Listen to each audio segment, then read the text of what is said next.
আসসালামু আলাইকুম, welcome to my channel. আজকে আলোচনা করব মেটাফিজিক্যাল পোয়েট জন ডনের কবিতা দ্য ফ্লি। এই কবিতাটি কখন লেখা হয় তার সম্পর্কে সঠিক কোনো ধারণা নেই, তবে অনুমান করা হচ্ছে তিনি যখন লয়ের স্টুডেন্ট ছিলেন, মানে স্টুডেন্ট থাকা অবস্থায় এই কবিতাটি রচনা করেন। এখানে ফ্লি মানে হচ্ছে মাছি, যা ব্লাড কনজিউম করে, এবং এই কবিতাটির মধ্য দিয়ে মানে ফ্লির মধ্য দিয়ে জন ডন তার যে ইরেটিক ফিলিংসটা আছে তা শো করেছেন, মানে সেক্সকে রেফার করেছেন কবি এখানে। কবিতাটি খুবই সুন্দর করে কবিতার বিলাভকে কনভিন্স করার ট্রাই করে, যাতে করে কবিকে তার বিলাভ নিজেকে সমর্পণ করে। তাহলে কবিতাটি শুরু করি। Mark but this flea and mark in this how little that which thou deniest me is. Mark but this flea মানে এখানে বোঝাচ্ছে লুক এট দ্য ফ্লি, এবং তাকে মার্ক করো। হাউ লিটল দ্যাট মানে এটা কতটাই ছোট, তাকে মার্ক করো এবং সেটা দেখো। Which thou deniest me is আমিও ঠিক ততটাই ছোট জিনিস তোমার কাছ থেকে চাইছি, কিন্তু তুমি তা আমাকে দিতে রাজি হচ্ছ না, ডিনাই করছো। ইট শাকড মি ফার্স্ট অ্যান্ড নাও শাকস দি এটিকে প্রথমে আমার রক্ত চুষে নিয়েছে, তারপর তোমার রক্ত খেয়েছে। And in this flea our two bloods mingle be এবং এই ফ্লির মধ্যেই আমাদের দুজনের রক্ত মিশে গিয়েছে, মিঙ্গল হয়ে গিয়েছে বা মিলিত হয়েছে।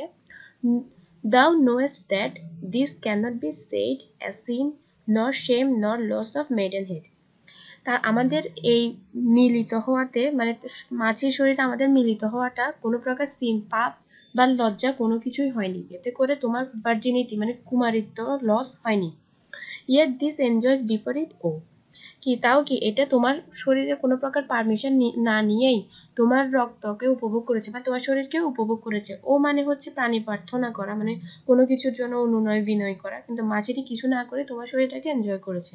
And pampered swells with one blood made of two, and this alas is more than we would do.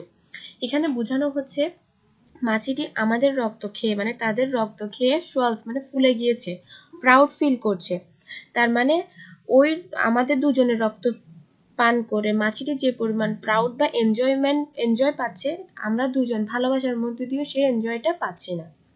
তাহলে এখান থেকে বোঝা যাচ্ছে যে কবি মাছিটিকে দেখতে বলছে এবং বলছে দেখো মাছিটি কত ছোট, আমিও ঠিক সেই পরিমাণ ছোট জিনিসই তোমার থেকে আশা করছি, কিন্তু তা তুমি আমাকে দিচ্ছ না। Oh stay, three lives in one flea spare. থামো মানে হচ্ছে হয়তো তার বিলাভ মাছিটিকে মারতে যাচ্ছিল, তখন কবি তাকে থামিয়ে দেয় এবং বলে আমাদের তিনজনের প্রাণ ওই মাছির মধ্যে আছে, তুমি তাকে ছেড়ে দাও, তাকে মেরো না। হোয়ার উই অলমোস্ট নে মোর দ্যান ম্যারিড আর আমরা কি তার মাছির শরীরের মধ্যে অলমোস্ট ম্যারিড, ওর শরীরের মধ্যে আমাদের দুজনের মিলন ঘটেছে এবং আমরা মানে বিয়ের বন্ধনে আবদ্ধিত হয়েছে ওই মাছের মধ্যে। This flea's you and I and this our marriage bed and marriage temple is.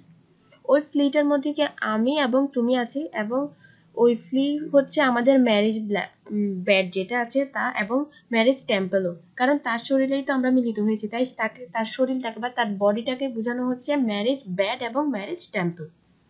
দাও parents grant and you we are made and cloistered in these living walls of jet. তোমার মতো তোমার প্যারেন্টসও হয়তো কি এটা অ্যাকসেপ্ট করবে না বা মানতে রাজি হবে না যে আমরা মিলিত হয়েছে ওই কালো মাছের শরীরের মধ্যে। Though use make you apt to kill me, let not to that self murder added be, and sacrilege, 3 sins in killing 3. এখানে বলা হচ্ছে যে তুমি যদি ওই মাছিটাকে মারো তাহলে তুমি 3টা প্রাণকে মারবা, তুমি আমাকেও হত্যা করবা, অ্যান্ড সেলফ মার্ডার নিজেকেও হত্যা করবা। স্যাক্রিলেজ মানে হচ্ছে কোনো পবিত্র জিনিসকে অপবিত্র করা। আগের লাইনেই বলেছি যে মাছিটি হচ্ছে তাদের ম্যারেজ টেম্পলও, তাহলে কি তারা সে যদি মাছিটিকে মারে এতে করে কি তাদের ম্যারেজ টেম্পলটাও অপবিত্র হবে তাকে মারা এই মাছিটিকে মারার মধ্যে দিয়ে। তাই মাছিটিকে মেরো না, তাকে জীবিত রাখো, তাকে মারলে তুমিও মারা যাবে আমিও মারা যাব, কারণ আমরা দুজনই তার শরীরের মধ্যে রয়েছি, আমরা দুজন সেখানে মিলিত হয়েছি, তাই কবি তাকে মারতে নিষেধ করে। Cruel and sudden hast thou since purpled thy nail in blood of innocence. Cruel মানে হচ্ছে নিষ্ঠুর, মানে তার বিলাভ হয়তো সে মাছিটিকে শেষ পর্যন্ত মেরে ফেলেছে তাই তাকে নিষ্ঠুর বলা হচ্ছে, এবং তুমি সেই মাছিটির রক্তে তোমার নখকে কি পার্পেল করে ফেলেছো। ওই বেচারে ইনোসেন্ট মাছিটার কি এমন দোষ ছিল যে তুমি তাকে মেরে ফেলেছো, তাই তাকে ক্রুয়েল বলা হচ্ছে। Wherein could this flea guilty be, মানে ওই মাছিটার কি এমন দোষ ছিল? Except in that drop which it sucked from thee, শুধুমাত্র কি সে আমাদের শরীর থেকে এক ফোঁটা রক্তই তো পান করেছে, এছাড়া আর কি এমন তার দোষ ছিল?